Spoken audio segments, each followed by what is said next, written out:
ನಮಸ್ಕಾರ ಫ್ರೀಡಂ ನ್ಯೂಸ್ಗೆ ಸ್ವಾಗತ. ನಾನು ಭೀಮೇಶ್ ಗೋನಾಳ್. ರಾಜ್ಯದಲ್ಲಿ ಬ್ಯಾನರ್ಗಳ ಗಲಾಟೆ ನಿಲ್ಲೋ ತರ ಕಾಣ್ತಾ ಇಲ್ಲ. ಬಳ್ಳಾರಿಯಲ್ಲಿ ಶುರುವಾಗಿದ್ದು ಈಗ ಮೈಸೂರು ತನಕ ಕೂಡ ಬಂದಿದೆ. ನಾವು ನೋಡಿದ್ವಿ ಶಿಡ್ಲಘಟ್ಟದಲ್ಲಿ ಏನಾಯ್ತು ಬ್ಯಾನರ್ ವಿಚಾರವಾಗಿ. ಅದಕ್ಕೂ ಮುಂಚೆ ಬಳ್ಳಾರಿಯಲ್ಲಿ ಶುರುವಾಯಿತು, ಅಲ್ಲಿ ಒಂದು ಜೀವ ಬಲಿಯಾಯಿತು. ಇನ್ನೊಂದು ಶಿಡ್ಲಘಟ್ಟದಲ್ಲಿ ಒಬ್ಬ ಮಹಿಳಾ ಅಧಿಕಾರಿಯ ಒಂದು ಮಾನ ಹೋಗೋ ರೀತಿಯಲ್ಲಿ ಮಾತನಾಡಿದ್ರು. ಈಗ ಮೈಸೂರಿನಲ್ಲಿಯೂ ಕೂಡ ಬ್ಯಾನರ್ ಗಲಾಟೆ ಶುರುವಾಗಿದೆ. ಬಳ್ಳಾರಿಯ ಬಳಿಕ ಶಿಡ್ಲಘಟ್ಟದ ಬಳಿಕ ಈಗ ಮೈಸೂರಿಗೆ ಬಂದು ತಲುಪಿದೆ ಈ ಒಂದು ಬ್ಯಾನರ್ ಗಲಾಟೆ. ಕೈ ಶಾಸಕರ ಊರಲ್ಲಿ ಜೆಡಿಎಸ್ ನಾಯಕರ ಫ್ಲೆಕ್ಸ್ಗಳನ್ನು ತೆರವು ಮಾಡಲಾಗಿದೆ. ಕೇಂದ್ರ ಸಚಿವ ಕುಮಾರಸ್ವಾಮಿ ಅವರ ಫ್ಲೆಕ್ಸ್ ಅನ್ನು ಕೂಡ ಕಿತ್ತು ಹಾಕಿದ್ದಾರೆ. ಕಾಂಗ್ರೆಸ್ನ ಕಾರ್ಯಕರ್ತರು ಅವರಿಂದ ಧಮಕಿ ಹಲ್ಲೆ ಕೂಡ ನಡೆದಿದೆ ಎನ್ನುವಂತಹ ಆರೋಪ ಕೇಳಿ ಬರ್ತಾ ಇದೆ. ಜೆಡಿಎಸ್ ನಾಯಕರ ಫ್ಲೆಕ್ಸ್ ಅನ್ನು ತೆರವುಗೊಳಿಸಿದಂತಹ ಆರೋಪ ಕೇಳಿ ಬರ್ತಾ ಇದೆ. ಅದು ಮೈಸೂರಿನಲ್ಲಿ KR ನಗರದ ಕೆಸ್ತೂರು ಕೊಪ್ಪದಲ್ಲಿರುವ ಏನಿದೆ ಅಲ್ಲಿ ಘಟನೆ ಆಗಿದೆ. ಬ್ಯಾನರ್ಗಳನ್ನು ಹಾಕಿದ್ರು, ಕಿತ್ತು ಹಾಕಿದ್ದಾರೆ. HD ಕೇಂದ್ರ ಸಚಿವ ಕುಮಾರಸ್ವಾಮಿ ಇದ್ದಾರೆ, ಅವರು ಮತ್ತು ಮಾಜಿ ಸಚಿವ ಸಾರಾ ಮಹೇಶ್ ಅವರ ಫ್ಲೆಕ್ಸ್ಗಳನ್ನು ಕಿತ್ತು ಹಾಕಿದ್ದಾರೆ. KR ನಗರದ ಕೆಸ್ತೂರು ಕೊಪ್ಪದಲ್ಲಿ ಏನಿದೆ ಅಲ್ಲಿ ಬರೀ ಬ್ಯಾನರ್ ಗಲಾಟೆ. ಯಾರು ಕೂಡ ಹಾಕಕ್ಕೆ ಹೋಗಬಾರ್ದು. ನಮ್ಮ ಕಾಂಗ್ರೆಸ್ ನಾಯಕರೇನಿದ್ದಾರೆ, ಶಾಸಕ ರವಿ ಅಣ್ಣ ಮತ್ತು ಬೇರೆ ನಾಯಕರೇನಿದ್ದಾರೆ, ಅವರ ಫ್ಲೆಕ್ಸ್ ಮಾತ್ರ ಇರಬೇಕು. ಬೇರೆಯವರ ಫ್ಲೆಕ್ಸ್ ಅಥವಾ ಬ್ಯಾನರ್ಗಳನ್ನು ಯಾರು ಕೂಡ ಹಾಕಬಾರ್ದು ಅಷ್ಟೇ ಅಂತ ಹೇಳ್ತಾ ಇದ್ದಾರೆ. ಹೀಗಂತ ಕಾಂಗ್ರೆಸ್ ಕಾರ್ಯಕರ್ತರು ಬೆದರಿಕೆ ಹಾಕಿದ್ದಾರೆ ಎನ್ನುವಂತಹ ಆರೋಪ ಕೇಳಿ ಬರ್ತಾ ಇದೆ. ಇದು ಮೈಸೂರಿನಲ್ಲಿ ಆಗಿರುವಂತಹ ಘಟನೆ. ನೋಡಿ, ನಿಜಕ್ಕೂ ಕೂಡ ಕೆಲ ನಾಯಕರೇನಿದ್ದಾರೆ ಅವ್ರ ತಲೆ ಸರಿ ಇಲ್ವೋ ಅಥವಾ ಅವರ ಹಿಂದೆ ಇರ್ತಾರಲ್ಲ ಬೆಂಬಲಿಗರು ಕಾರ್ಯಕರ್ತರು, ಅವ್ರ ತಲೆ ಸರಿ ಇಲ್ವೋ ಗೊತ್ತಾಗ್ತಾ ಇಲ್ಲ. ಇನ್ನೂ ಕೂಡ ಅರ್ಥ ಆಗ್ತಾ ಇಲ್ವ ಇವರಿಗೆ ಅಂತ ಗೊತ್ತಾಗ್ತಿಲ್ಲ. ಯಾಕಂದ್ರೆ ನೋಡಿ, ಬಳ್ಳಾರಿಯಲ್ಲಿ ಇದೇ ಒಬ್ಬ ಕಾರ್ಯಕರ್ತನ ಜೀವ ಹೋಯ್ತು, ಕಾಂಗ್ರೆಸ್ ಕಾರ್ಯಕರ್ತನ ಜೀವ. ಅಲ್ಲಿ ಹೋಗಿದ್ದು ಯಾಕೆ? ವಾಲ್ಮೀಕಿ ಬ್ಯಾನರ್ ಅನ್ನ ಕಟ್ತಾ ಇದ್ರು, ಪುತ್ಥಳಿ ಅನಾವರಣ ಇತ್ತಲ್ಲ, ಆ ಕಾರ್ಯಕ್ರಮದ ಹಾಕೋಕೆ ಹೋಗಿದ್ರು ಜನಾರ್ದನ ರೆಡ್ಡಿ ಅವರ ಮನೆ ಮುಂದೆ. ಅಲ್ಲಿ ಎರಡು ಗುಂಪುಗಳ ನಡುವೆ ಘರ್ಷಣೆ ಆಯಿತು, ಫೈರಿಂಗ್ ಆಯಿತು. ಆ ಫೈರಿಂಗ್ ಅಲ್ಲಿ ಬುಲೆಟ್ ತಗಲಿ ಕಾಂಗ್ರೆಸ್ ಕಾರ್ಯಕರ್ತನ ಸಾವಾಯಿತು. ಅದೇ ರೀತಿ ಶಿಡ್ಲಘಟ್ಟದಲ್ಲಿ ಏನಾಯಿತು, ಜಹಮೀದ್ ಅಹಮದ್ ಅವರ ಪುತ್ರ ಏನಿದ್ದಾರೆ ಜೈದ್ ಖಾನ್ ಅವರ ಚಿತ್ರದ ಒಂದು ಫ್ಲೆಕ್ಸ್ಗಳನ್ನು ಹಾಕಿದ್ರು. ಅವ್ರಿಗೆ ಬರ್ತಾರೆ ನಗರಕ್ಕೆ ಅಂತ ಹೇಳಿ ರಾಜೀವ್ ಗೌಡ ಆ ಫ್ಲೆಕ್ಸ್ ಅನ್ನು ಕಿತ್ತ ಹಾಕಿದ್ರು, ಜನರಿಗೆ ತೊಂದರೆ ಆಗುತ್ತೆ ಅಂತ ಹೇಳಿ. ಅಲ್ಲಿರುವಂತಹ KS ಅಧಿಕಾರಿ ಅವರು ಅಮೃತಾ ಗೌಡ ಅವರು ಆ ವಿಚಾರವಾಗಿ ಫೋನ್ ಮಾಡಿ ಬಾಯಿಗೆ ಬಂದಂಗೆ ಬೈತಾನೆ ರಾಜೀವ್ ಗೌಡ. ಈಗ ನಾಪತ್ತೆ ಆಗಿದ್ದಾನೆ, ಅದು ಬೇರೆ ವಿಚಾರ. ಈಗ ಮೈಸೂರಿನಲ್ಲಿ JDS ನಾಯಕರ ಒಂದು ಫ್ಲೆಕ್ಸ್ಗಳನ್ನು ಹಾಕಿದ್ರು, ಬ್ಯಾನರ್ಗಳನ್ನು ಹಾಕಿದ್ರು. ಕೇಂದ್ರ ಸಚಿವ ಕುಮಾರಸ್ವಾಮಿ ಅವ್ರದ್ದು ಬೇರೆ ಬೇರೆ ನಾಯಕರು ಕೂಡ ಇದ್ರು. ಅಲ್ಲಿ ನೋಡಿ ಕಾಂಗ್ರೆಸ್ ಕಾರ್ಯಕರ್ತರು ಏನ್ ಮಾಡಿದ್ರೆ, ಇಲ್ಲಿ ಯಾರು ಕೂಡ ಹಾಕಬಾರ್ದು ಬ್ಯಾನರ್ಗಳನ್ನು. ಹಾಕಿದ್ರೆ ಕಾಂಗ್ರೆಸ್ನವರದ್ದೇ ಇರಬೇಕದು, ಬೇರೆ ಯಾರ್ದು ಕೂಡ ಇರಬಾರ್ದು, JDS ಆಗಲಿ BJP ಆಗಲಿ ಮತ್ತೊಬ್ಬರಾಗಲಿ ಅಂತ ಹೇಳಿ ಕಾಂಗ್ರೆಸ್ ಕಾರ್ಯಕರ್ತರು ಗಲಾಟೆ ಮಾಡಿದ್ದಾರೆ, ಧಮಕಿ ಹಾಕಿದ್ದಾರೆ, ಹಲ್ಲೆ ಮಾಡಿದ್ದಾರೆ ಎನ್ನುವಂತಹ ಆರೋಪ ಕೇಳಿ ಬರ್ತಾ ಇದೆ. ಇದೇ ಒಂದು ವಿಚಾರವಾಗಿ ಯಾಕೆ ಜನ ಹಿಂಗಾಗ್ತಾ ಇದ್ದಾರೆ? ಬೆಂಬಲಿಸಿ, ಒಳ್ಳೆ ಕೆಲಸಗಳಿಗೆ, ಅಭಿವೃದ್ಧಿ ಕೆಲಸಗಳಿಗೆ ನಿಮ್ಮ ನಾಯಕರಿಗೆ ನೀವು ಕೈ ಜೋಡಿಸಿ, ಬೇಡ ಅಂತ ಹೇಳಲ್ಲ ಯಾರು ಕೂಡ. ಆದರೆ ಬರೀ ಒಂದು ದಿನ ಹಾಕಿ ಅಥವಾ ಒಂದೆರಡು ದಿನ ಹಾಕಿ ಕಿತ್ತು ಬಿಸಾಕುವಂತಹ ಬ್ಯಾನರ್ಗಳ ವಿಚಾರವಾಗಿ ಯಾಕೆ ಹೊಡೆದಾಡ್ಕೊಂಡು ಸಾಯ್ತೀರಾ? ಯಾಕೆ ಹಿಂಗೆ ಜಗಳ ಮಾಡ್ಕೊಳ್ತೀರಿ? ಯಾಕೆ ನಿಮ್ಮ ಮರ್ಯಾದೆಯನ್ನು ನೀವೇ ತೆಗೆದುಕೊಳ್ತೀರಾ? ಕಾಂಗ್ರೆಸ್ ಸರ್ಕಾರ ಅಧಿಕಾರದಲ್ಲಿದೆ ಅಂತ ಹೇಳಿ ಕಾಂಗ್ರೆಸ್ ನಾಯಕರು ಈ ರೀತಿಯಾಗಿ ವರ್ತನೆ ಮಾಡ್ತಾ ಇದ್ದಾರೋ, ಕಾಂಗ್ರೆಸ್ ಕಾರ್ಯಕರ್ತರು ವರ್ತನೆ ಮಾಡ್ತಾ ಇದ್ದಾರೋ ಗೊತ್ತಿಲ್ಲ. ಯಾರ್ದು ತಪ್ಪು ಯಾರ್ದು ಸರಿ? ಈ ಬ್ಯಾನರ್ ವಿಚಾರ ಇಲ್ಲೇ ನಿಲ್ಲೋ ತರ ಕಾಣ್ತಾ ಇಲ್ಲ. ಒಂದಾದ ತಕ್ಷಣ ಇನ್ನೊಂದು ಊರಿಗೆ ಶಿಫ್ಟ್ ಆಗ್ತಾ ಇದೆ, ಒಂದಾದ ತಕ್ಷಣ ಇನ್ನೊಂದು ಜಿಲ್ಲೆಗೆ ಶಿಫ್ಟ್ ಆಗ್ತಾ ಇದೆ. ಚಿಕ್ಕಬಳ್ಳಾಪುರ ಶಿಡ್ಲಘಟ್ಟದಲ್ಲಿ ಆದಂತಹ ಘಟನೆ ಇನ್ನೂ ಕೂಡ ಅದು ಬಗೆಹರಿದಿಲ್ಲ. ಫೋನ್ನಲ್ಲಿ ದರ್ಪ ತೋರಿಸಿ ಬೈದಂತಹ ವ್ಯಕ್ತಿ ನಾಪತ್ತೆ ಆಗಿದ್ದಾನೆ, ಎಲ್ಲೂ ಕೂಡ ಕಾಣಿಸ್ತಾ ಇಲ್ಲ. ಬಳ್ಳಾರಿಯಲ್ಲಿ ಆಗಿರುವಂತಹ ಗಲಾಟೆ ಬಗ್ಗೆ ಇನ್ನೂ ತನಿಖೆ ಆಗ್ತಾ ಇದೆ, ಹುಡುಕ್ತಾ ಇದ್ದಾರೆ ಯಾರು ಮಾಡಿದ್ದು ಏನು ಎತ್ತ ಅಂತೇಳಿ, ಅದು ಗೊತ್ತಿಲ್ಲ. BJPಯವರು ಪಾದಯಾತ್ರೆಯನ್ನ ಮಾಡ್ತಾ ಇದ್ದಾರೆ ಬೆಂಗಳೂರು ತನಕ, ನ್ಯಾಯ ಸಿಗಬೇಕು ಅಂತ ಹೇಳಿ. ಇನ್ನೂ ಈ ವಿಚಾರಗಳೇ ಬಗೆಹರಿದಿಲ್ಲ. ಈಗ ಇನ್ನೊಂದು ಶುರುವಾಗಿದೆ ಹೊಸದಾಗಿ. ಈ ಒಂದು ವಿಚಾರ ಎಲ್ಲಿಗೋಗಿ ತಲುಪುತ್ತಾ ಗೊತ್ತಿಲ್ಲ. ಅವ್ರು ಹಲ್ಲೆ ಮಾಡಿದ್ದಾರೆ ಅಂತ ಹೇಳ್ತಾ ಇದ್ದಾರೆ. ಆ ಹಲ್ಲೆಯಲ್ಲಿ ಯಾರಿಗಾದ್ರೂ ಏನಾದ್ರೂ ಗಾಯ ಆಗಿದೆಯಾ, ಏನು ಎತ್ತ, ಇದು ಗೊತ್ತಾಗ್ತಾ ಇಲ್ಲ. ಬರೀ ಬ್ಯಾನರ್ ವಿಚಾರವಾಗಿ ಯಾಕೆ ಹಿಂಗೆ ಜನ ಕಿತ್ತಾಡ್ಕೊಂಡು ಸಾಯ್ತಾ ಇದ್ದಾರೆ ಅಂತ ಗೊತ್ತಾಗ್ತಾ ಇಲ್ಲ. JDS ನಾಯಕರ ಫ್ಲೆಕ್ಸ್ಗಳನ್ನು ಕಿತ್ತು ಬಿಸಾಕಿದ್ದಾರೆ. KR ನಗರದ ಕೆಸ್ತೂರು ಕೊಪ್ಪದಲ್ಲಿ ಈ ಘಟನೆ ಆಗಿರುವಂಥದ್ದು. HD ಕುಮಾರಸ್ವಾಮಿ ಬೇರೆ ಬೇರೆ ನಾಯಕರಿತ್ತು. KR ನಗರದಲ್ಲಿ ಯಾರು ಕೂಡ ಹಾಕಬಾರ್ದು ಬೇರೆಯವರು. ನಮ್ಮ ಕಾಂಗ್ರೆಸ್ ನಾಯಕರೇನಿದ್ದಾರೆ, ಅವರು ಶಾಸಕ ರವಿ ಅಣ್ಣ ಆಗಿರ್ಬೋದು, ಸ್ವಾಮಿ ಗೌಡ್ರೇನಿದ್ದಾರೆ, ಅವರು ಫ್ಲೆಕ್ಸ್ ಮಾತ್ರ ಇರಬೇಕಂತಲ್ಲಿ, ಬೇರೆ ಯಾರು ಹಾಕಬಾರ್ದು. ಯಾಕೆ ಸ್ವಾಮಿ? ಪರ್ಮಿಷನ್ ತಗೊಂಡು ಅಲ್ಲಿನ ಪಾಲಿಕೆ ಹತ್ರ ಯಾರಾದರೂ ಹಾಕ್ಬೋದು, ಅದರಲ್ಲಿ ಏನಿದೆ? ಅವ್ರದ್ದು ಮಾತ್ರ ಇರಬೇಕು, ಇವ್ರದ್ದು ಬೇಡ ಅಂತ ಹೇಳಕ್ ನೀವ್ಯಾರು? ಕಾರ್ಯಕರ್ತರಾಗಿರ್ಬೋದು, ನಿಮ್ಮ ನಾಯಕರಿಗೆ ನೀವು ಸಪೋರ್ಟ್ ಮಾಡ್ಕೊಳ್ಳಿ. ನೀವು ಬೇಕಾದ್ರೆ ಅದಕ್ಕಿಂತ ಜಾಸ್ತಿ ಬ್ಯಾನರ್ ಹಾಕ್ಕೊಳ್ಳಿ ಪರ್ಮಿಷನ್ ತಗೊಂಡು. ಅದು ಬಿಟ್ಬಿಟ್ಟು ಯಾರೋ ಹಾಕಿರೋ ಬ್ಯಾನರ್ಗಳನ್ನು ಕಿತ್ತಾಕ್ತೀವಿ, ನಾವು ದರ್ಪವನ್ನು ತೋರಿಸ್ತೀವಿ, ನಾವೇನು ಮಾಡಿದ್ರು ನಡೆಯುತ್ತೆ, ನಮ್ಮದೇ ಸರ್ಕಾರ ಇದೆ ಅಂತ ಹೇಳಿ ಮಾಡೋದು ಸರಿಯಲ್ಲ. ಇದು ಬೇರೆ ರೀತಿಯಾಗಿ ಹೋಗುತ್ತೆ. ಅದಕ್ಕೆ ಹೇಳ್ತಾ ಇದ್ದಾರೆ ರಾಜ್ಯದಲ್ಲಿ ಆಡಳಿತ ವ್ಯವಸ್ಥೆ ಸರಿಯಿಲ್ಲ, ಕಾನೂನು ಸುವ್ಯವಸ್ಥೆ ಹದಗೆಡ್ತಾ ಇದೆ ಅಂತ. ಈ ರೀತಿ ಮಾಡಿದ್ರೆ ಇನ್ನೇನು ಹೇಳ್ತಾರೆ? ಯಾರಿಗೆ ಹೆಂಗೆ ಗೌರವ ಕೊಡಬೇಕು ಅನ್ನೋದನ್ನು ಮೊದಲು ಕಾರ್ಯಕರ್ತರು ಕಲ್ತ್ಕೋಬೇಕು. ನೋಡಿ, ಕಾರ್ಯಕರ್ತರು ಅಂತ ವಿಚಾರಕ್ಕೆ ಬಂದಾಗ ಈ ಒಂದು ವಿಚಾರದಲ್ಲಿ ನಾವು ಒಂದು ಪಕ್ಷದ ಬಗ್ಗೆ ನಾವು ವಹಿಸಿ ಮಾತನಾಡ್ತಾ ಇಲ್ಲ. ನಾವು ಕಂಡಂತಹ ಒಂದು ವಿಚಾರವನ್ನು ನಾನು ಹೇಳೋದಾದರೆ, ನೋಡಿ, KRS ಪಕ್ಷ ಏನಿದೆ ಆ ಪಕ್ಷವನ್ನು ನಾವು ಮೆಚ್ಕೋಬೋದು. ಈ ಒಂದು ವಿಚಾರದಲ್ಲಿ ಆ ಕಾರ್ಯಕರ್ತರನ್ನ ಮೆಚ್ಕೋಬೋದು. ಯಾಕಂತಂದರೆ ಅವರು ಹೋಗ್ತಾ ಇದ್ದಾರೆ, ಪ್ರಶ್ನೆ ಮಾಡ್ತಾ ಇದ್ದಾರೆ, ಕೇಳ್ತಾ ಇದ್ದಾರೆ. ಏನಂತ ಕೇಳ್ತಾ ಇದ್ದಾರೆ? ಅವರು ಕೆಲಸದ ಬಗ್ಗೆ ಕೇಳ್ತಾ ಇದ್ದಾರೆ, ಅಭಿವೃದ್ಧಿ ಕೆಲಸದ ಬಗ್ಗೆ ಚರ್ಚೆ ಮಾಡ್ತಾ ಇದ್ದಾರೆ. ಸರ್ಕಾರದ ಹಣ ದುರುಪಯೋಗ ಆಗ್ತಾ ಇದ್ರೆ, ಸರ್ಕಾರದ ಹಣ ಅಥವಾ ಗಾಡಿಗಳು ದುರುಪಯೋಗ ಆಗ್ತಾ ಇದ್ರೆ ಅಂಥವರನ್ನ ಹೋಗಿ ನಡು ರಸ್ತೆಯಲ್ಲಿ ನಿಲ್ಲಿಸಿ ಪ್ರಶ್ನೆ ಮಾಡುವಂತಹ ಕೆಲಸವನ್ನ ಮಾಡ್ತಾ ಇದ್ದಾರೆ. ಅದು ಒಬ್ಬ ನಿಜವಾದ ಕಾರ್ಯಕರ್ತರಿಗೆ ಇರಬೇಕಾದಂತಹ ಒಂದು ಗುಣ. ಅದನ್ನು ಬೆಳೆಸ್ಕೊಳ್ಳಿ ನೀವು. ಅದು ಬಿಟ್ಬಿಟ್ಟು ನಮ್ಮ ನಾಯಕರಿಗೆ ಜೈ ಅಂತೀವಿ, ನಮ್ಮ ನಾಯಕರ ಒಂದು ಫ್ಲೆಕ್ಸ್ ಅನ್ನು ಹಾಕ್ತೀವಿ, ಬೇರೆಯವ್ರದ್ದು ಹಾಕ್ತಾರೆ ನಾವು ಕಿತಿ ಬಿಸಾಕ್ತೀವಿ, ಜಗಳ ಮಾಡ್ತೀವಿ, ಗುಂಪು ಘರ್ಷಣೆ ಮಾಡ್ತೀವಿ, ಗಲಾಟೆ ಮಾಡ್ತೀವಿ ಅಂತ ಹೇಳೋದಲ್ಲ. ಹೀಗಾಗಿ ಈ ಒಂದು ಬ್ಯಾನರ್ ಗಲಾಟೆ ಕೂಡ ದೊಡ್ಡ ಮಟ್ಟಕ್ಕೆ ಹೋಗೋ ತರ ಕಾಣ್ತಾ ಇದೆ. ಇದಕ್ಕೆ ಯಾವ್ಯಾವ ನಾಯಕರು ಇನ್ನು ಮುಂದೆ ಏನು ಹೇಳ್ತಾರೆ, ಏನು ಕೊಡ್ತಾರೆ ಕಾರಣಗಳನ್ನ ಅಂತ ನೋಡಬೇಕು.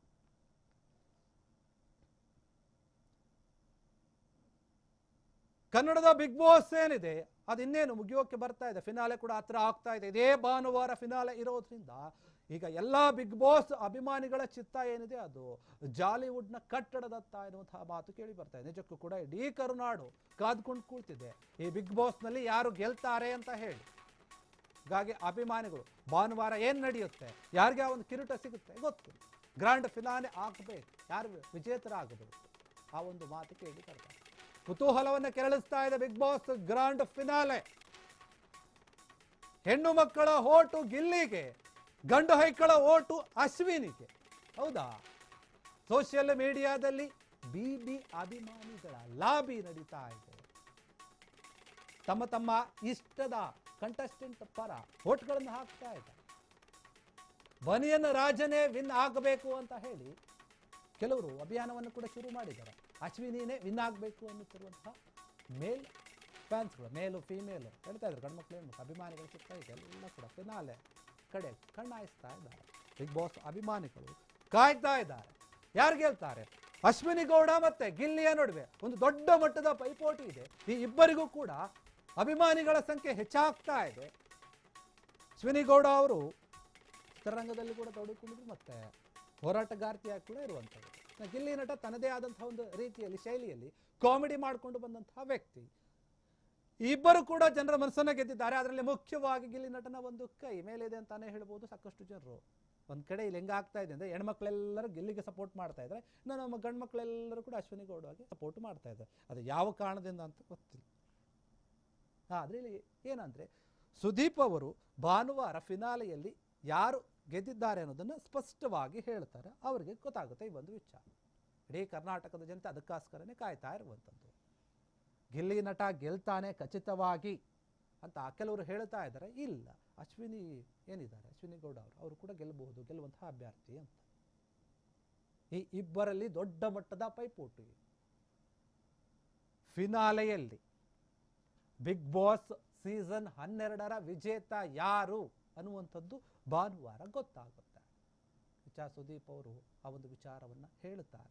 ಇದಕ್ಕಾಗಿ ಇಡೀ ಕರ್ನಾಟಕದ ಜನತೆ ಮಾತ್ರ ಅಲ್ಲ, ಬೇರೆ ಭಾಷೆಯ ಜನರು, ಬೇರೆ ರಾಜ್ಯದ ಜನರು ಕೂಡ ಕಾಯ್ತಾ ಇದ್ದಾರಂತೆ. ಯಾಕಂದ್ರೆ ಗಿಲ್ಲಿಯ ಕ್ರೇಜ್ ಆ ಮಟ್ಟಕ್ಕೆ ಹೋಗಿಬಿಟ್ಟಿದೆ. ಗಿಲ್ಲಿಯಿಂದ ಈ ಬಾರಿಯ ಕನ್ನಡದ ಬಿಗ್ ಬಾಸ್ ಏನಿದೆ ಅದು ದೇಶದೆಲ್ಲೆಡೆ ಚರ್ಚೆ ಆಗ್ತಾ ಇದೆ. ಅಷ್ಟು ದೊಡ್ಡ ಮಟ್ಟದ TRPಯನ್ನು ತಂದುಕೊಟ್ಟಿತ್ತು. ಹೀಗಾಗಿ ಈ ಬಾರಿಯ ಸೀಸನ್ ಎಲ್ಲಾ ಸೀಸನ್ಗಿಂತಲೂ ಕೂಡ ವಿಭಿನ್ನವಾಗಿರುವಂಥದ್ದು, ವಿಶೇಷವಾಗಿರುವಂಥದ್ದು ಅದು ಗಿಲ್ಲಿ ನಟನಿಂದ ಅಂತ ಹೇಳ್ತಾರೆ. ಅದೇ ರೀತಿಯಾಗಿ ಅಶ್ವಿನಿ ಗೌಡ ಅವರು ಕೂಡ ಆಡ್ಕೊಂಡು ಬಂದಿದ್ದಾರೆ. ಬೇರೆ ಬೇರೆ ಯಾರಿದ್ರು ಇಷ್ಟು ದಿನ ಬಿಗ್ ಬಾಸ್ ಕಂಟೆಸ್ಟೆಂಟ್ಸ್ ಅವರೆಲ್ಲರೂ ಕೂಡ ಆಡ್ತಾ ಇದ್ರು ತಮ್ಮದೇ ಆದಂತಹ ಒಂದು ರೀತಿಯಲ್ಲಿ. ಈಗ ಎಲಿಮಿನೇಟ್ ಆಗಿದ್ದಾರೆ ಕೆಲವರು. ಇನ್ನು ಉಳಿದಿರುವಂಥವರಲ್ಲಿ ಯಾರು ಗೆಲ್ತಾರೆ, ಯಾರು ಫೇವರೇಟು ಅಂತ ನೋಡೋದಾದ್ರೆ ಅದು ಗಿಲ್ಲಿ ಮತ್ತೆ ಅಶ್ವಿನಿ ಇವರಿಬ್ಬರ ಮಧ್ಯೆ ದೊಡ್ಡ ಮಟ್ಟದ ಪೈಪೋಟಿ ನಡೆಯುತ್ತೆ. ಗ್ರ್ಯಾಂಡ್ ಫಿನಾಲೆ ಏನಿದೆ, ಯಾರು ವಿಜೇತ ಆಗಬೇಕು ಅಂತ ಓಟ್ಗಳನ್ನ ಹಾಕ್ತಾ ಇದ್ದಾರೆ. ಒಂದು ಕಡೆ ಸೋಷಿಯಲ್ ಮೀಡಿಯಾದಲ್ಲಿ ವೋಟ್ ಫಾರ್ ಗಿಲ್ಲಿ ಅಂತ ಹೇಳಿ ಅಭಿಯಾನ ಶುರುವಾಗಿದೆ, ಇನ್ನೊಂದು ಕಡೆ ವೋಟ್ ಫಾರ್ ಅಶ್ವಿನಿ ಗೌಡ ಅಂತ ಕೂಡ ಅಭಿಯಾನ ಶುರುವಾಗಿದೆ. ಕುತೂಹಲವನ್ನು ಮೂಡಿಸ್ತಾ ಇದೆ ಒಂದು ಬಿಗ್ ಬಾಸ್ನ ಗ್ರ್ಯಾಂಡ್ ಫಿನಾಲ್. ಏನಾಗಬಹುದು ಏನಿಲ್ಲ, ಏನಾಗಬಹುದು ಏನಿಲ್ಲ. ಅದೇ ಚರ್ಚೆ, ಎಲ್ಲೋದ್ರು ಕೂಡ ಅದೇ ಚರ್ಚೆ. ಬಸ್ಸಲ್ಲಿ ಹೋದ್ರು ಅದೇ ಚರ್ಚೆ, ಮನೆಯಲ್ಲಿ ಕುಂತ್ರು ಅದೇ ಚರ್ಚೆ, ಆಫೀಸಲ್ಲಿ ಹೋದ್ರು ಅದೇ ಚರ್ಚೆ, ಟೀ ಕಾಫಿ ಕುಡಿಯಕ್ಕೆ ಹೋದ್ರು ಅದೇ ಚರ್ಚೆ. ಎಲ್ಲೋದ್ರು ಕೂಡ ಇದೆ Bigg Boss Bigg Boss Bigg Boss. ಇದ್ರ ಬಗ್ಗೆನೇ ಚರ್ಚೆ ಆಗ್ತಾ ಇದೆ. ಅದು ಮುಗಿಯೋ ತನಕ ಯಾರು ಗೆಲ್ತಾರೆ ಯಾರು ಸೋಲ್ತಾರೆ, ಯಾರು ಗೆಲ್ತಾರೆ ಯಾರು ಸೋಲ್ತಾರೆ, ಇದ್ರ ಬಗ್ಗೆ ಚರ್ಚೆ ಆಗ್ತಾ ಇದೆ. ಅದು ಗೊತ್ತಾಗಬೇಕು ಅಂತಂದ್ರೆ ನಾವು ಎಷ್ಟು ಹೇಳಿದ್ರು ಕೂಡ ಇದೇ ಖಚಿತ ಅಂತ ಹೇಳೋಕ್ಕಾಗಲ್ಲ. ಫಿನಾಲೆಯಲ್ಲಿ ಏನು ಬೇಕಾದರೂ ಆಗಬಹುದು. ಹೀಗಾಗಿ ಭಾನುವಾರದವರೆಗೂ ಕೂಡ ಕಾದು ನೋಡಬೇಕಾಗುತ್ತೆ ಯಾರು ಗೆಲ್ತಾರೆ ಅಂತ.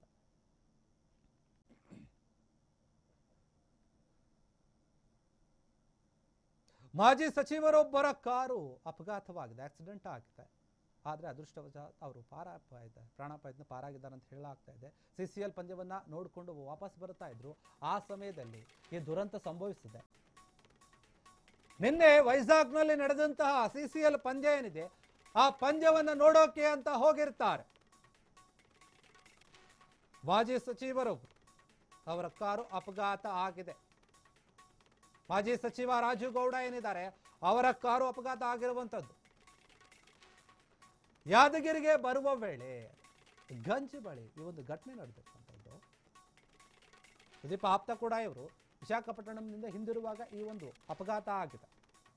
ಅದೃಷ್ಟವಶಾತ್ ರಾಜು ಗೌಡ ಅವರಿಗೆ ಏನೂ ಆಗಿಲ್ಲ, ಅವರು ಪ್ರಾಣಾಪಾಯದಿಂದ ಪಾರಾಗಿದ್ದಾರೆ. ಸುದೀಪ್ ಅವರ ಅತ್ಯಾಪ್ತ ಆಗಿರುವಂತಹ ರಾಜು ಗೌಡ ಇವರು. ಅದಕ್ಕಾಗಿ CCL ಪಂದ್ಯವನ್ನು ನೋಡೋಕೆ ಹೋಗಿದ್ರು. ಟ್ರಕ್ ಒಂದು ಕಾರಿಗೆ ಹಿಂಬದಿಯಿಂದ ಗುದ್ದಿದೆ ಅಂತ ಹೇಳಲಾಗ್ತಾ ಇದೆ. ಆ ಒಂದು ಫೋಟೋವನ್ನು ನೋಡಿದ್ರೆ ಗೊತ್ತಾಗುತ್ತೆ ನಿಮಗೆ. ಅಪಘಾತದ ರಭಸಕ್ಕೆ ನಿಯಂತ್ರಣ ತಪ್ಪಿತ್ತು ಕಾರು. ಘಟನೆ ನಂತರ ರಾಜು ಗೌಡ ಅವರೇನಿದ್ದಾರೆ ಸ್ಥಳೀಯ ಆಸ್ಪತ್ರೆಗೆ ದಾಖಲಾಗಿ ಎಲ್ಲ ಪರೀಕ್ಷೆಗಳನ್ನು ಮಾಡ್ಕೊಂಡಿದ್ದಾರೆ. ವೈದ್ಯರು ಹೇಳಿದ್ದಾರೆ ಕಾರ್ನಲ್ಲಿದ್ದವರಿಗೆ ಮತ್ತು ರಾಜು ಗೌಡ ಅವರಿಗೆ ಏನು ಗಂಭೀರವಾದ ಗಾಯಗಳೇನು ಆಗಿಲ್ಲ, ಸಣ್ಣ ಪುಟ್ಟ ಗಾಯಗಳಾಗಿದೆ ಅಂತ ಹೇಳಲಾಗ್ತಾ ಇದೆ. ನಿಜಕ್ಕೂ ಕೂಡ ನೋಡಿ, ಒಬ್ಬ ಮಾಜಿ ಸಚಿವರ ಕಾರು ಅಪಘಾತ ಆಗಿದೆ. ಇದರ ಬಗ್ಗೆ ತನಿಖೆ ಕೂಡ ಆಗ್ತಾ ಇದೆ.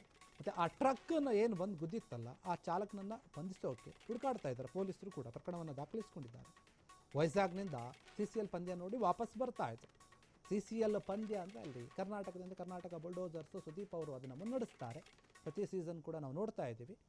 ಹೀಗಾಗಿ ಆ ಪಂದ್ಯವನ್ನು ವೀಕ್ಷಣೆ ಮಾಡೋಕೆ ರಾಜು ಗೌಡ ಅವರು ಹೋಗಿರ್ತಾರೆ. ಪಂದ್ಯವನ್ನು ನೋಡಿ ಮುಗಿಸ್ಕೊಂಡು ವಾಪಸ್ ಬರಬೇಕು. ವಾಪಸ್ ಬರುವಂತಹ ಸಮಯದಲ್ಲಿ ಈ ರೀತಿಯಾಗಿ ಆಕ್ಸಿಡೆಂಟ್ ಆಗಿದೆ. ನೀವು ಗಮನಿಸ್ತಾ ಇದ್ರೆ ಫೋಟೋದಲ್ಲಿ ಹೆಂಗೆ ಹಿಂಬದಿ ನುಚ್ಚುಗುಚ್ಚಾಗಿದೆ ಅಂತ ಹೇಳಿ. ಟ್ರಕ್ ಬಂದು ಹಿಂಬದಿಯಿಂದ ಗುದ್ದಿರೋದು. ಮುಂದೆಯಿಂದ ಆಗಿದ್ರೆ ಅವ್ರೇನೋ ಇವರು ತಪ್ಪೋ ಡ್ರೈವರ್ ತಪ್ಪೋ ಇನ್ನೊಂದು ಮತ್ತೊಂದಂತ ಹೇಳ್ಬೋದಿತ್ತು. ಆದರೆ ಹಿಂಬದಿಯಿಂದ ಟ್ರಕ್ ಬಂದು ಗುದ್ದಿರೋದಂತ ಆ ಟ್ರಕ್ ಸವಾರ ಏನಿದ್ದಾರೆ ಚಾಲಕ, ಆತಂದೆ ತಪ್ಪಿರುತ್ತೆ. ಆತ ಯಾಕೆ ಬಂದು ಗುದ್ದಿದ, ಆತಂದ ಏನಾದರೂ ಒಂದು ಟ್ರಕ್ನಲ್ಲಿ ಏನಾದರೂ ಸಮಸ್ಯೆ ಇತ್ತಾ ಗೊತ್ತಿಲ್ಲ. ಟ್ರಕ್ ಆತನಿಗೆ ಕೂಡ ಏನೂ ಆಗಿಲ್ಲ, ಇವ್ರಿಗೂ ಕೂಡ ಏನೂ ಆಗಿಲ್ಲ. ಕಾರಿಗೆ ಮಾತ್ರ ಡ್ಯಾಮೇಜ್ ಆಗಿದೆ. ಹಾಗಾಗಿ ರಾಜು ಗೌಡ ಮತ್ತು ಅವ್ರ ಜೊತೆ ಯಾರ್ಯಾರಿದ್ರು ಕಾರಲ್ಲಿ ಅವರೆಲ್ಲರೂ ಕೂಡ ಹೋಗಿ ಸ್ಥಳೀಯ ಆಸ್ಪತ್ರೆಗೆ ಚಿಕಿತ್ಸೆಯನ್ನು ಪಡೆದಿದ್ದಾರೆ. ಕೆಲವೊಂದು ಪರೀಕ್ಷೆಗಳನ್ನು ಮಾಡ್ಕೊಂಡಿದ್ದಾರೆ. ವೈದ್ಯರು ಖಚಿತಪಡಿಸಿದ್ದಾರೆ ಏನೂ ಕೂಡ ಆಗಿಲ್ಲ, ಗಂಭೀರ ಗಾಯಗಳು ಏನಾಗಿಲ್ಲ, ಸಣ್ಣ ಪುಟ್ಟ ಗಾಯಗಳಾಗಿದೆ ಅಷ್ಟೇ ಅಂತ ಹೇಳಿ ವೈದ್ಯರು ಹೇಳಿರುವಂಥದ್ದು. ಈ ಒಂದು ವಿಚಾರವಾಗಿ ಮಾಜಿ ಸಚಿವರ ಕಾರು ಅಪಘಾತ ಆಗಿರೋದ್ರಿಂದ ಕೆಲವರು ಭಯಭೀತರಾಗಿದ್ದಾರೆ. ಯಾಕಂದರೆ ಸುದೀಪ್ಗೆ ಅತ್ಯಾಪ್ತ ಆಗಿರೋ ಒಂದು ತುಂಬ ಸ್ನೇಹಿತೆ, ಅವರು ಹಳೆಯ ಸ್ನೇಹಿತ, ತುಂಬ ಕ್ಲೋಸ್ ಇರುವಂಥವ್ರು. ಹೀಗಾಗಿನೇ ರಾಜು ಗೌಡ ಅವರು ಆಗಾಗ ಸುದೀಪ್ ಅವ್ರನ್ನ ಭೇಟಿ ಮಾಡ್ತಾ ಇದ್ದಾರೆ. ಈಗ ಪಂದ್ಯ ಆಡ್ತಾ ಇದೆಯಲ್ಲ, ಅದನ್ನು ನೋಡೋಕ್ಕಂತ ಹೋಗಿದ್ದಾರೆ. ಕರೆದಿರ್ತಾರೆ ಸುದೀಪ್ ಅವರು ಬನ್ನಿ ಅಂತ ಹೇಳಿ. ಇವರು ಹೋಗಿರ್ತಾರೆ ವೈಜಾಗ್ನಿಂದ ಬರಬೇಕಾದ್ರೆ ವಿಶಾಖಪಟ್ಟಣಂ ಅಲ್ಲಿಂದ ಬರಬೇಕಾದ್ರೆ ಈ ಒಂದು ಘಟನೆ ಸಂಭವಿಸಿದೆ. ಏನು ಕೂಡ ಅವ್ರಿಗೆ ಆಗಿಲ್ಲ, ಅವರು ಪ್ರಾಣಾಪಾಯದಿಂದ ಪಾರಾಗಿದ್ದಾರೆ ಎನ್ನುವಂಥ ವಿಚಾರ ಕೇಳಿ ಬರ್ತಾ ಇದೆ.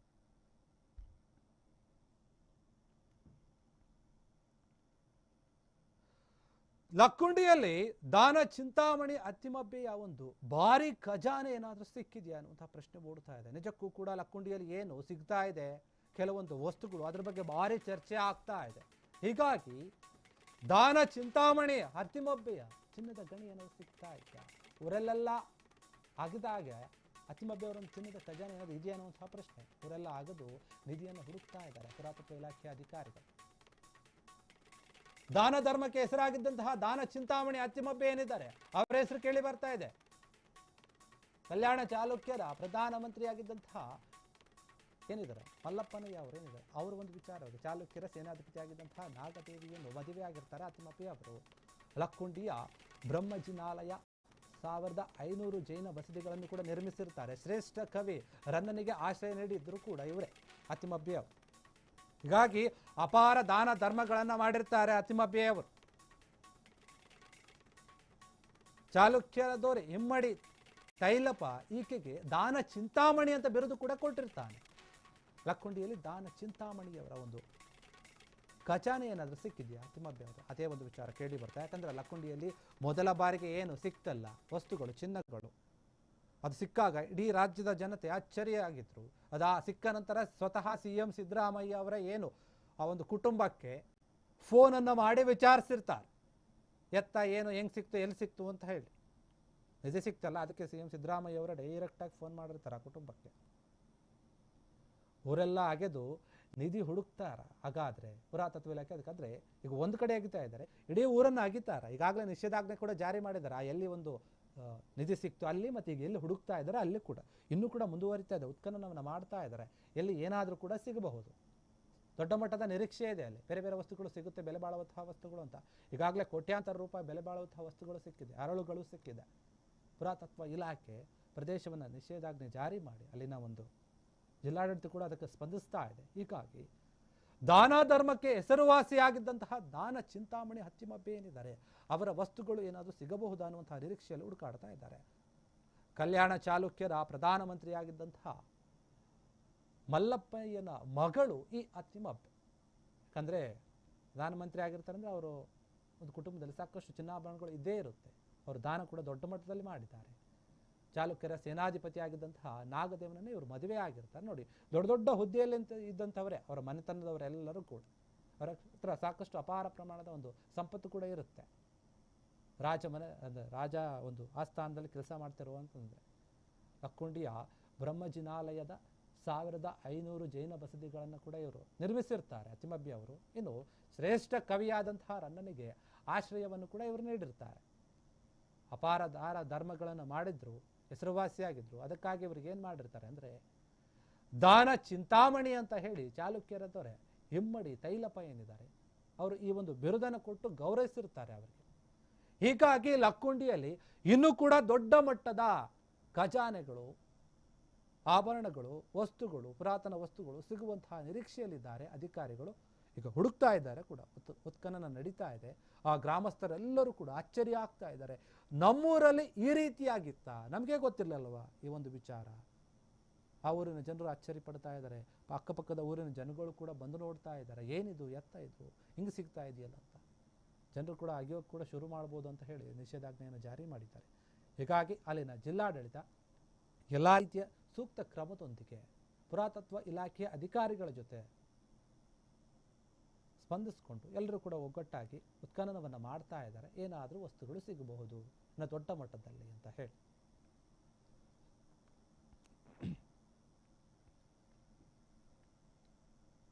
ನೀವೇನಾದರೂ ಕಾರು ಬೈಕ್ಗಳನ್ನು ಹೈವೇಯಲ್ಲಿ ಓಡಿಸ್ತಾ ಇದ್ದೀರಾ, ಸಂಚಾರ ಮಾಡ್ತಾ ಇದ್ದೀರಾ, ಹಾಗಾದರೆ ನೀವು ಈ ಸ್ಟೋರಿಯನ್ನು ನೋಡಲೇಬೇಕು. ಯಾಕಂದರೆ ಹೈವೇಯಲ್ಲಿ ಓಡಾಡಬೇಕಾದ್ರೆ ಕೆಲವೊಂದು ನಿಯಮಗಳನ್ನು ಪಾಲಿಸಲೇಬೇಕು.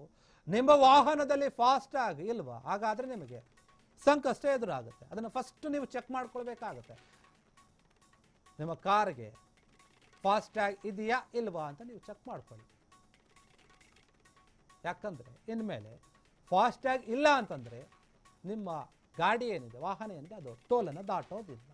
ಏಪ್ರಿಲ್ 1ರಿಂದ ಟೋಲ್ ಪ್ಲಾಜಾದಲ್ಲಿ ನಗದು ಸ್ವೀಕಾರ ಮಾಡೋದಿಲ್ಲ, ಅಂದರೆ ಕ್ಯಾಶ್ ತಗೊಳ್ಳೋದಿಲ್ಲವಂತೆ. ಟೋಲ್ನಲ್ಲಿ ಫಾಸ್ಟ್ಯಾಗ್ ಅಥವಾ UPI ಬಳಕೆ ಮಾತ್ರ ಅವಕಾಶವನ್ನು ಮಾಡಿಕೊಡಲಾಗಿದೆ. ಫಾಸ್ಟ್ಯಾಗ್ನಲ್ಲಿ ಹಣ ಇಲ್ಲದಿದ್ದರೂ ಕೂಡ ಕೂಡಲೇ ನೀವು ರೀಚಾರ್ಜ್ ಮಾಡಿಸಬೇಕಾಗುತ್ತೆ. ಏಪ್ರಿಲ್ 1ರಿಂದ ಟೋಲ್ಗಳಲ್ಲಿ ನೋ ಕ್ಯಾಶ್ ರೂಲ್ಸ್ ಜಾರಿಯಾಗುತ್ತೆ. ಅಂದರೆ ಕ್ಯಾಶ್ ಕೊಡೋ ಹಾಗಿಲ್ಲ. ಟೋಲ್ಗಳಲ್ಲಿ ಡಿಜಿಟಲ್ ಪೇಮೆಂಟ್ಗೆ ಮಾತ್ರ ಅವಕಾಶವನ್ನು ಕೊಡಲಾಗಿದೆ. ಹೀಗಾಗಿ ಯಾರ್ಯಾರು ಹೈವೇಗಳಲ್ಲಿ ಓಡಾಡ್ತಿರೋ ಇನ್ನು ಮುಂದೆ ನೀವು ಎಚ್ಚರಿಕೆಯಿಂದ ಇರಬೇಕಾಗುತ್ತೆ. ಫಾಸ್ಟ್ಯಾಗ್ ಇಲ್ದವರು ಫಾಸ್ಟ್ಯಾಗನ್ನು ಮಾಡಿಸಿಕೊಳ್ಳಿ. ಫಾಸ್ಟ್ಯಾಗ್ ಇದ್ದು ಯಾರು ರೀಚಾರ್ಜ್ ಮಾಡಿಲ್ವೋ, ಬ್ಯಾಲೆನ್ಸ್ ಇಲ್ವೋ ಅದರಲ್ಲಿ, ಅವರು ನೀವು ರೀಚಾರ್ಜ್ ಮಾಡ್ಕೊಳ್ಬೇಕಾಗುತ್ತೆ. ಇಲ್ಲ ಅಂದರೆ ನಿಮ್ಮ ಗಾಡಿ ಟೋಲ್ನಲ್ಲೇ ಸ್ಟ್ರಕ್ ಆಗಿ ನಿಂತುಕೊಳ್ಳುತ್ತೆ. ಅವರು ಬಿಡೋದಿಲ್ಲ ನಿಮ್ಮನ್ನು. ಇಲ್ಲ ಸ್ವಾಮಿ, ನನ್ನ ಹತ್ರ ರೀಚಾರ್ಜ್ ಮಾಡಿಸಿಲ್ಲ, ಫಾಸ್ಟ್ಯಾಗ್ ಮಾಡಿಸಿಲ್ಲ, ತಗೊಳ್ಳಿ ದುಡ್ಡು ಕ್ಯಾಶ್ ಇದೆ ಅಂತ ಕೊಡ್ತೀನಿ ಅಂದರೆ ತಗೊಳ್ಳೋದಿಲ್ಲ. ಇನ್ಮೇಲೆ ಕ್ಯಾಶ್ ತಗೊಳ್ಳೋದಿಲ್ಲ, ನಾವು ಬರೀ ಆನ್ಲೈನ್ ಪೇಮೆಂಟ್ UPI ಮೂಲಕ ಮಾಡಿ, ಇಲ್ಲ ಫಾಸ್ಟ್ಯಾಗ್ ರೀಚಾರ್ಜ್ ಮಾಡಿ ಅಂತ ಹೇಳ್ತಾ ಇದೆ ಟೋಲ್ ಪ್ಲಾಜಾ ಸಿಬ್ಬಂದಿಗಳು ಕೂಡ ಅದನ್ನೇ ಹೇಳ್ತಾ ಇದ್ದಾರೆ. ಹೀಗಾಗಿ ಯಾರು ಪ್ರತಿನಿತ್ಯ ಹೈವೇದಲ್ಲಿ ಓಡಾಡ್ತಿರೋ ಅಥವಾ ಏನಾದರೂ ಹೈವೇನಲ್ಲಿ ಓಡಾಡೋಕೆ ಬಹುದೂರದ ಪ್ರಯಾಣವನ್ನು ಮಾಡೋಕೆ ಏನಾದರೂ ಚಿಂತೆ ಮಾಡ್ತಾ ಇದ್ರೆ ಅಂಥವ್ರು ಕೂಡ ನೀವು ಫಾಸ್ಟ್ಯಾಗನ್ನು ಚೆಕ್ ಮಾಡ್ಕೊಳ್ಳಿ, ರೀಚಾರ್ಜ್ ಮಾಡ್ಕೊಳ್ಳಿ. ಯಾರು ಮಾಡಿಸ್ಕೊಂಡಿಲ್ವೋ ಅವರು ಮಾಡಿಸ್ಕೋಬೇಕಾಗುತ್ತೆ. ಏಪ್ರಿಲ್ 1ರಿಂದ ಜಾರಿಯಾಗುತ್ತೆ ಅಂತ ಹೇಳ್ತಾ ಇದ್ದಾರೆ. ಹೀಗಾಗಿ ಇದ್ರ ಬಗ್ಗೆ ನೀವು ಗಮನ ಹರಿಸಬೇಕಾಗುತ್ತೆ. ಅಲ್ಲೋಗಿ ನೀವು ಕಷ್ಟಪಡೋದು ಬೇಡ. ಅಯ್ಯೋ ಈ ವಿಚಾರ ನಮಗೆ ಗೊತ್ತೇ ಇರಲಿಲ್ವಲ್ಲ, ಹೆಂಗೆ ಹಿಂಗಾದ್ರೆ ಅಂತ ಹೇಳಿ ಯೋಚನೆ ಮಾಡೋಕ್ಕೆ ಹೋಗಬೇಡಿ. ತಿಳಿದುಕೊಂಡು ಹೋಗಿ. ಗಾಡಿಯನ್ನು ಹೊರಗೆ ತೆಗೆಯೋಕ್ಕೂ ಮುಂಚೆ ನಿಮ್ಮ ಫಾಸ್ಟ್ಯಾಗ್ ರೀಚಾರ್ಜನ್ನು ಚೆಕ್ ಮಾಡ್ಕೊಳ್ಳಿ. ಇಲ್ಲಾಂದರೆ ಏನು ನಿಮ್ಮ UPI ಅಂದರೆ ಫೋನ್ಪೇ, ಗೂಗಲ್ ಪೇ ಮೂಲಕ ಕೂಡ ಪೇ ಮಾಡಬಹುದು. ನಮ್ಮ ಹತ್ರ ಅದು ಕೂಡ ಇಲ್ಲ, ಬರೀ ಕ್ಯಾಶ್ ಅಂತಂದರೆ ಕಷ್ಟ ಆಗುತ್ತೆ. ನೀವು ಟೋಲನ್ನು ದಾಟೋಕ್ಕಾಗಲ್ಲ, ಅಲ್ಲೇ ಇರಬೇಕಾಗತ್ತೆ. ಇಲ್ಲಾಂದರೆ ಬಂದ ದಾರಿಗೆ ಸುಂಕ ಇಲ್ಲ ಅಂತ ಹೇಳಿ ನೀವು ವಾಪಸ್ಸು ಹೋಗಬೇಕಾಗುತ್ತೆ. ಅದಕ್ಕೆ ಈ ಒಂದು ವಿಚಾರವನ್ನು ತಿಳ್ಕೊಂಡು ಹೋಗಿ.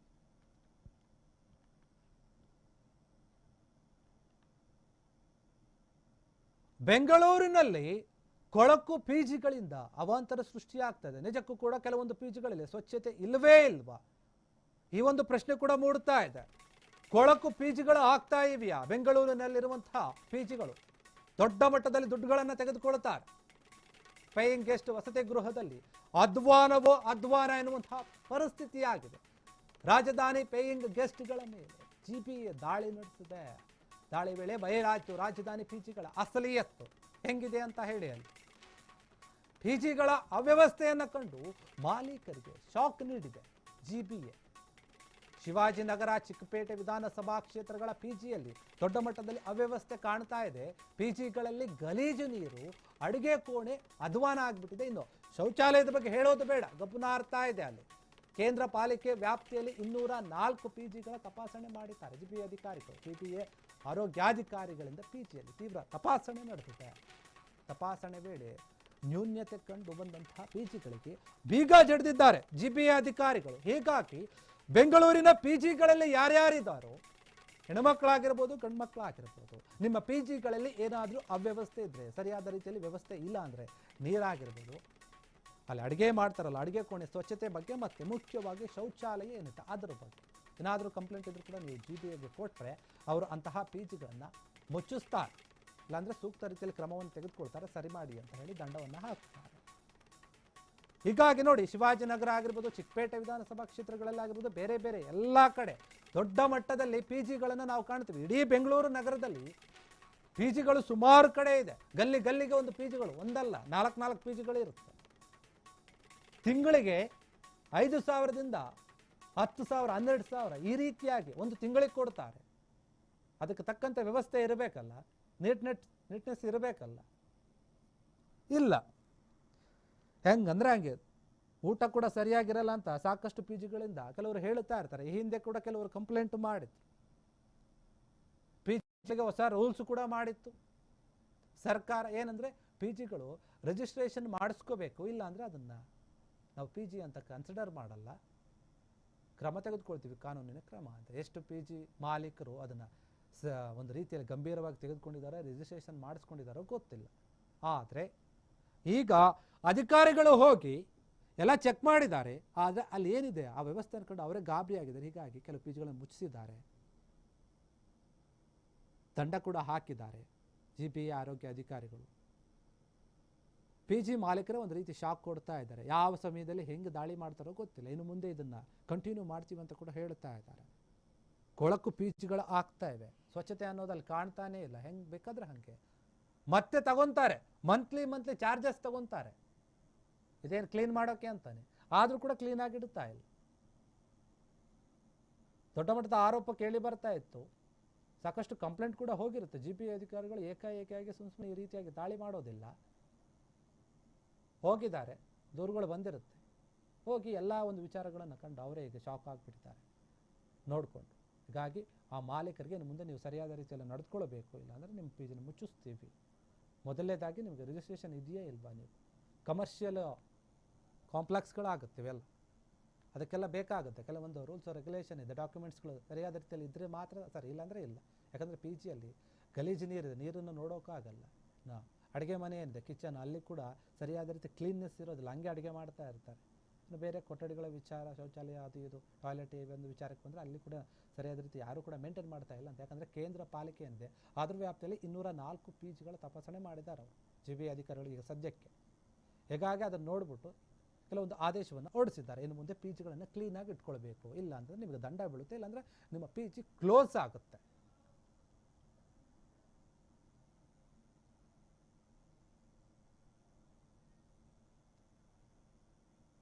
ಇದಿಷ್ಟು ಇವರೆಗಿನ ಸುದ್ದಿ. ನೋಡ್ತಾ ಇರಿ ಫ್ರೀಡಮ್ ಟಿವಿ, ಇದು ಜನಸಾಮಾನ್ಯರ ಶಕ್ತಿ.